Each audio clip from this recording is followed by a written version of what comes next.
Look, I think this is a big trip. Whenever the president goes overseas, this has been a rare occasion for Joe Biden.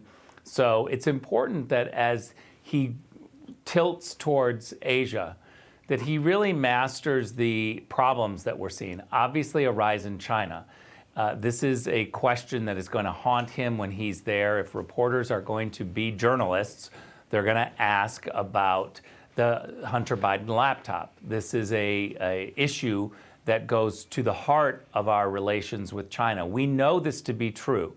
We see a lot of media outlets scrambling now to catch up to say, oh, guess what, that Hunter Biden laptop, and all of that information about the Biden family ties with Chinese officials and Chinese businessmen. Obviously, it's true. It's been very late in getting reported, but this is an issue that he's going to have to face there. He's also going to have to confront the North Korea issue. They keep testing missiles, and what we've seen is a cry for attention from the North Korean leader. And so the White House team is going to have to confront these growing issues. And lastly, I'll just say that we also have the issue of a global recession, inflation all over the world. I think he'll hear this in South Korea. He'll start hearing it from the economy that's slowing down. And hopefully he's going to confront COVID. You know, we still have this very big issue going on around the world, not just in the United States, with how did COVID start? Where did it start?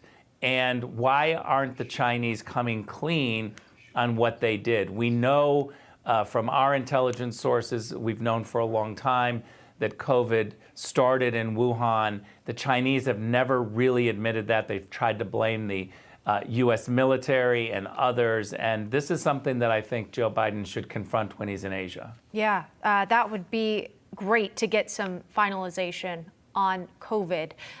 You also point out he doesn't have plans to visit the DMZ in Korea, as North Korea could be testing some nuclear missiles. Also, he's not going to be visiting Taiwan. And that stood out to a lot of people when they looked at the president's itinerary. China's top diplomat issued this warning to the U.S. in regards to Taiwan, saying if the U.S. side persists in playing the Taiwan card and goes further down the wrong path, it will surely put the situation in serious jeopardy. We urge the U.S. side to get a clear understanding of the situation, strictly honor its commitments, and abide by the One China principle. Rick, what does this, how are you reading this? And then also the fact that President Biden isn't stopping there, what does that tell you about the trip? Look, for our viewers, China believes in a one China policy, and what they believe and what that's code for is that Taiwan is China's. They don't believe that it is a separate area. They believe it is theirs. I spent 8 years at the UN, and this is one of those big areas that they constantly try to pound. I think that after COVID, after the secrecy of China in COVID, we have a situation where the Chinese feel like they're controlling Joe Biden. When they issue ultimatums to not pay attention to Taiwan, not go there, it seems that Joe Biden is really caving to them. Remember that we started off the Biden administration with the Chinese lecturing us in Alaska on our human rights record, which is completely laughable and unbelievable that we didn't get up and walk out of the meeting. But the Chinese feel that they can control Biden. And I think that this goes, Emma, to the laptop. This goes to Hunter Biden's ties to China. Every time Democrats or the Biden team tries to say Russia, Russia, Russia, look over there at Russia, Beijing smiles. They want the entire political system of the United States to pretend like Russia is the crisis when what we know, China is the crisis. Russia's a problem. It's always a problem. They push their propaganda. Obviously, with the Ukraine war, it's gotten even worse. But China is a crisis for Americans, for the American economy, for our school system. They control our universities. And I can tell you unequivocally that the Chinese feel that they have something over on Joe Biden, and this is a growing issue. Very interesting. This at a time when we are seeing war in Ukraine. And other nations nearby are hoping to join NATO, which brings me to my next question. We saw yesterday Sweden, Finland expressing their own application to join. What do you think of that? The president, of course, saying he's in full support of it.